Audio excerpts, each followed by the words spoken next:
Welcome to Teen Girl Talk. Teen Girl Talk. I'm Susie Coda. I'm Frank Coda. And this week, for extra credit, Frank will be presenting on Power Moves by Franklin Coda. Yep. Okay, let's go to the first slide. Okay, so I know we've been talking a lot about PowerPoint templates. Frank has chosen probably one of the most offensive ones I've seen so far to my eyeballs. What? It's green? A gradient from like neon green to sort of like a blue green with white text on it. So it's a lot. So this is a power move from Susie and mine's past. We were invited to a New Year's Eve party. But I am not the person Frank's referring to in this paragraph. No, it's myself and the friend that came along. Yeah. So for some reason, this friend and I got the mistaken impression that these really nice bros thought that we thought they were giving us shit. So we're like, we're just gonna eat their entire shrimp platter, and we did. And then they were still super nice to us for the rest of the evening. But I was like, power move, eat all the shrimp. Yeah. So, quick way to make friends: eat all their shrimp. They were super nice. I feel kind of bad about it now. But I mean, as penance, you should give a random person a platter of shrimp every year. That is a good idea. No, it's not. Why would you give someone a platter of shellfish? That's dangerous. Well, fine. I'll just go onto the street and hand it out I'll just give it out by the handfuls. By fistfuls. That's a good idea. So number 9 is the creator of Netflix. Mm-hmm. And he decided to make Netflix after returning a VHS like several weeks late, and he had a $40 late fee. Okay. And then he was at the gym, and he's just like, this is like, the gym is a much better idea than like video stores. Okay. And like, he's just like, you pay for a service, and you just get to use that service as much as you want for the gym. That's a much better business model. Mm-hmm. And so he created Netflix. And he did destroy Blockbuster, admittedly, but he also did try and sell the idea to Blockbuster, and they said no. So, like, I normally, like, there was always a soft spot in my heart for Blockbuster. Why? I don't know. They edited films. They edited out, like, sex scenes. They edited out, like, I'm pretty sure anything gay, basically. I'm gonna Google it, but you know what? Netflix is bringing us a ton of young adult content. They are like, I know that there's, problematic parts to Netflix as a company, but what I'm gonna say, Blockbuster, no loss. Because think about how many little hometown video stores Blockbuster ran out of business. You know what?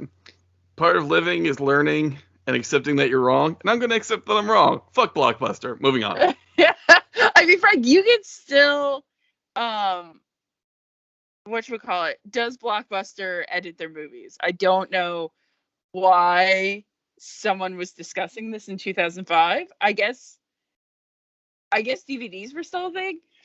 Yeah. I found this on for.com. Fat Parrot posted and said, I've heard reports that Blockbuster edits, censors some of their movies. Some really spicy R-rated movies supposedly have some scenes cut out to tone them down. Also, I was told, and love that this is not even that he rented this film. He heard it on the street. He's like, rumor on the street is. I was also told that their version of the movie Titanic, the scene in which Leonardo DiCaprio sketches Kate Winslet, has the nudity cut out. And this movie just has a PG-13 rating. Obviously, any alteration in a movie's rental release would have to be approved by the film's distributor. So, is it fact or urban myth? I'm just starting to rent movies again. I wonder why he stopped. And I need to know for sure. And please don't get into a Blockbuster bashing. Wow, there's so much to unpack here. I don't want to get us too off track. Okay, so Sugar Bree says not true. SD Campbell says they've seen articles in reputable journals that state that Blockbuster does edit their movies. They talk about Hollywood Video. Hollywood Video, I guess, does not edit their films. I was a Hollywood Video member. It was like proto Movie Pass. I could take out 3 DVDs at a time. It was great. And so generally it seems to be that they do edit them, and it's in legal copyright infringement, and apparently a Mormon group went to court about it, but I'm not sure why. Okay, maybe I can do an extra credit about it sometime in the future. But Frank, thanks for bringing up this debate about Blockbuster. Apparently it wasn't even like scandalous sex scenes, it was just boobs. They were like, we hate breasts. Get rid of like one of the most famous topless scenes in film history where nothing's happening. She's literally being drawn artistically. Yes. Sorry to off track us so hard, but wow, Blockbuster, wow, no RIP. Don't press F. I love the fact that I've opened up a Pandora's box that Teen Girl Talk will now spill like all their secrets. What, about Blockbuster? Yes. Yeah, I mean, I don't know who it's relevant to. I was just reading from a message board where people were actively posting 16 years ago. But for what it's worth, yeah, we're here to break the hard-hitting stories. Topical. I know. I love that man was like, look, I'm trying to begin to rent films again. Don't ruin this for me. I'm trying to learn how to trust again. I know. I'm like, what happened to Fat Parrot? There's so many unanswered questions. Okay, sorry. Please go ahead. All right, so number 8. The makers of Hitman go full spite against Outside Xbox. That drink looks disgusting. Yeah, and that's not even the version. Okay, so at the bottom of that drink is a raw egg. Disgusting. Which they eventually will break and still take a sip of it with. Ooh. So the Outside Xbox crew, which I've talked about their YouTube channel, I really like it, like to make cocktails from video games, but like most of the time they're just dreadful. Mm-hmm. Why are there so many bad cocktails in video games? Kind of because like they don't give like they require ingredients that aren't real, or they don't give proper measurements. Okay. So they're like a fistful of maraschino cherries. Basically. Well, I mean, one of them, the directions were written very vaguely, and it said a handful nutmeg. Ew. Well, it said that's ice, too much nutmeg. Comma, handful nutmeg. So they took that as a handful of nutmeg, which they threw into the glass, and then somebody quickly Googled, guys, that's a toxic level of nutmeg. Like, you should not drink that. Why? They obviously meant the ice. Yes. I know they're doing it for goofs and laughs, but... So, kind of like... I'm loving that my sympathy is again going along with the aggressor in this slide, where I'm like, well, they decided to make a bad decision, so... So... Also, it's driving me nuts that you did not align the 2 paragraphs, so it's all I can see right now. And that's saying a lot because this slide is on top of probably the worst background ever. Remember our first slide where it was green to blue-green?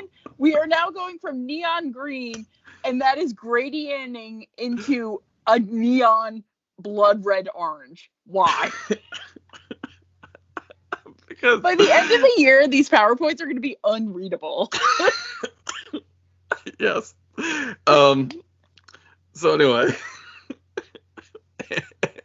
Andy Ferrand was at a party and he talked to the developers of Hitman, which, Susie, you've recently started playing.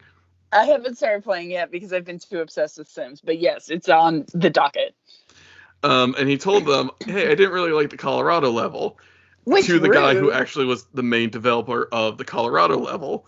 That's like eating someone's cake in front of them and then being like, this is not that good. Basically. So then, knowing that they did this, the guy asked, like, hey, what do you like to put in, what are your least favorite cocktail ingredients? And he told him, and then they put a cocktail in the game that had all those ingredients. Ugh. And it looks gross. Okay, so it's raw celery, a raw egg, green and red peppers, rum and cognac, and a human tear. Ugh, it's disgusting. Also, I blame Andy. So. Yeah, I mean, this is Andy's own fault, but I'm like, God damn, what a power move. Yeah. All right, next slide. So I had Susie actually watch a part of an episode of Game of Thrones for this one. It's like 3 minutes an episode. I'm gonna start saying I've watched an episode of Game of Thrones because I watched a YouTube video. So, this is probably one of my favorite fictional power moves. Spoilers for season 3 of Game of Thrones, where Daenerys Targaryen is looking to buy a slave army, and like basically their master just spends his entire time insulting her in a language he thinks she doesn't understand.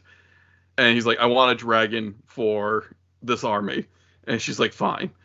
And like, she hands over the dragon's not cooperative. And then he's like, tell her dragon will come in the same language. And then suddenly she pops off in that language. And it's just like, hey, motherfucker, dragons aren't slaves. And guess what? Now he's going to burn everything. And I'm taking this army. I'm freeing them. Fuck you. Power move. And so she has a translator with her as well, who's surprised that she can speak the language. And she says, this is my mother's language. You know, I know it. And she turns to the army after she tells them, you know, leave the women and children, but any men who have kept slaves, feel free to slay them. And then says, you know, will you willingly come with me? And they start like kind of clomping their whatchamacallit, spears. Yeah, I'm good at war stuff. And I like got a little teared up. I got like misty. Yeah, it's like Daenerys Targaryen is a really good character until, you know, the writers just decided they didn't care anymore. And then there's that also. And then she had to go make Last Christmas. Yeah. Oh, did you see, Frank? What is this slide?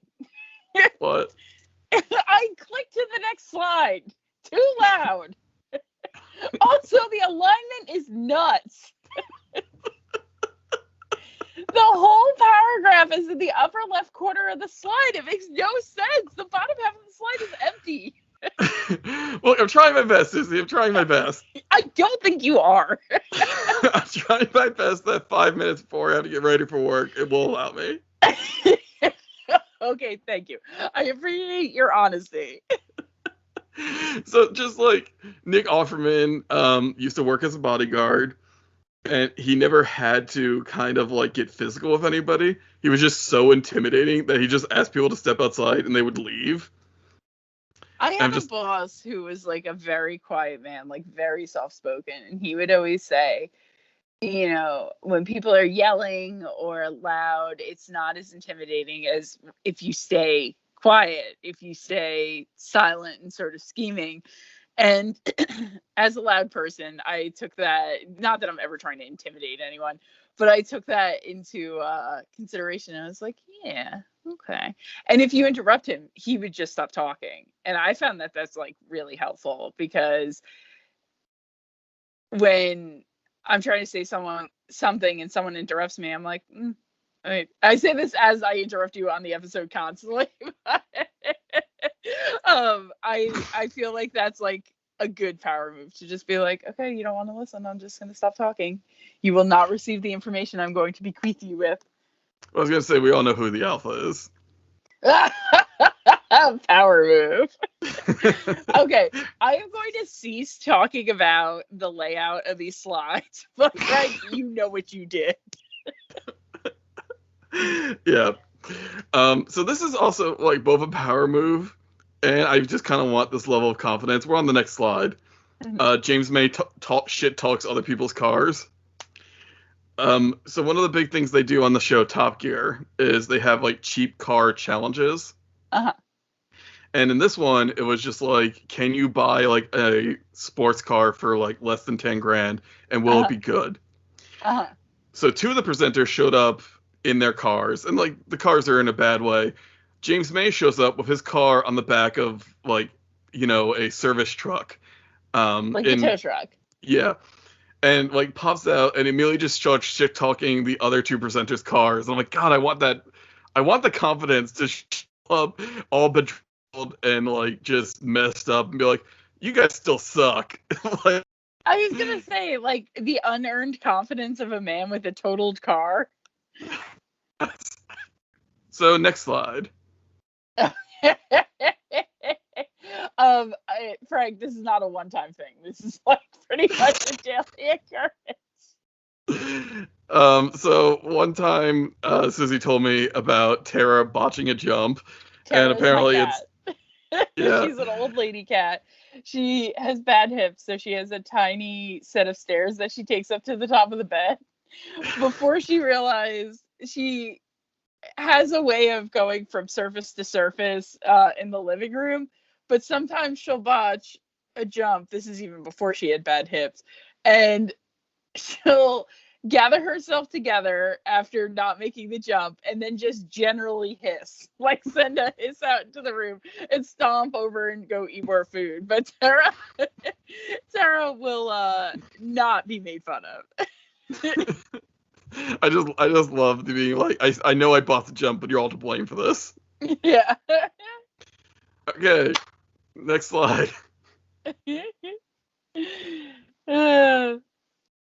So this is kind of like a just life lesson power move of Susie and I went to a John Mayer concert.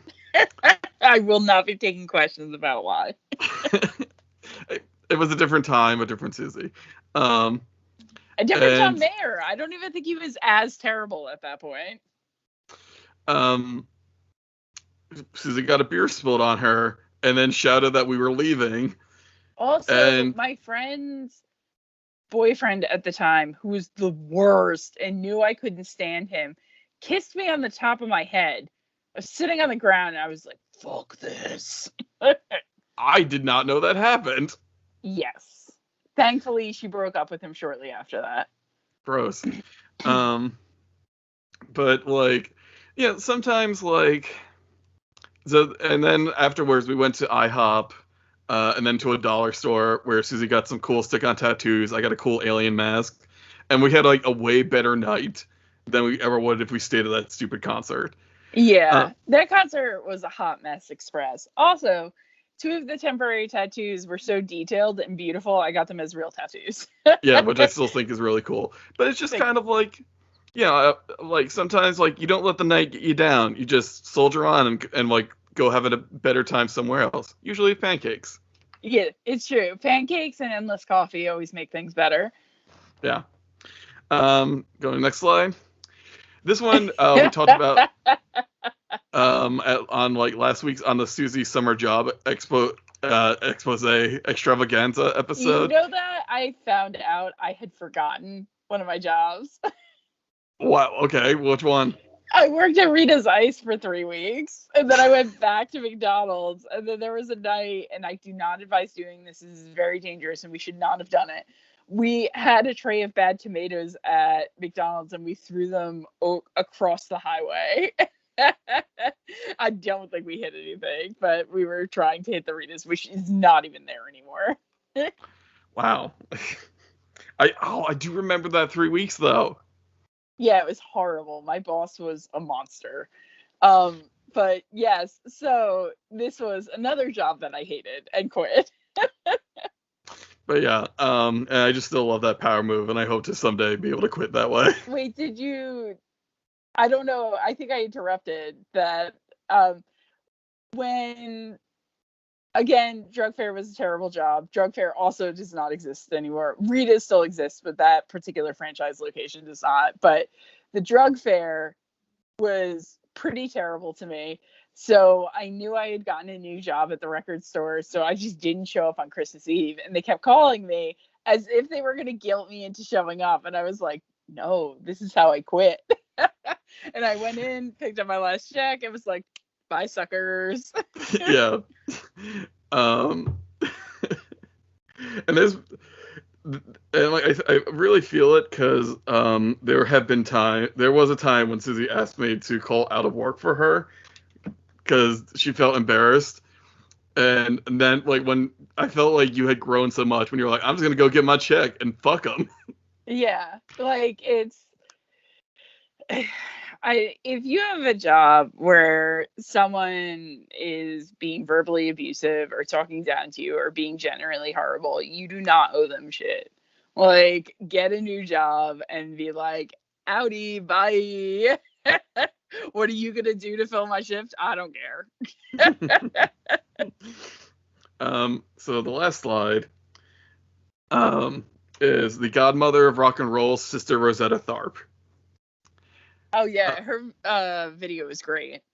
Yeah, I sent Susie a video of one of the main videos I saw of her is like she's performing this gospel song and she's a guitar player and she's singing and playing and then she just starts soloing and it's just like so fucking great. And then she's like, let's do that again. And then it just goes even harder. I'm like, God damn it, Sister Rosetta Tharpe. Thank you for inventing rock and roll. Yeah, seriously. And she just looks like she's having the best time while she's performing. It's it's sort of a immediate hit of dopamine. You're like, everything is right with the world. So now the thing is, at the top I was gonna kind of define what a power move is. And like we've talked about some extreme ones of people on TV or burning down cities and whatnot. I don't think like a power move in a fictional high fantasy world. Yeah. What I wanted to say was like, don't ever think that you can't perform a power move. Like sometimes it's just something. I'm just loving this pep talk. I'm like, woo woo woo. Sometimes it's something as simple as just stepping back and just thinking to yourself, I won. I did something for me that like maybe nobody else will know about, but I did it and it made me happy. And that is the ultimate power move, is taking care of yourself and making yourself happy. Yeah, I mean, not damaging other people, but Yeah, like the power moves my sister and I have done, or mostly Susie, didn't really harm anybody, but they were just like, quitting drug fairs. Susie removed herself from a terrible toxic situation and did did it in a way that was just like, I just slightly inconvenienced y'all, but you still got the message. Yeah, you know what's going on. But okay, if you'd like to write us, you can write us at realteengirltalk@gmail.com. And until next week, I am Susie Coda. Fucking Coda. Team Coda.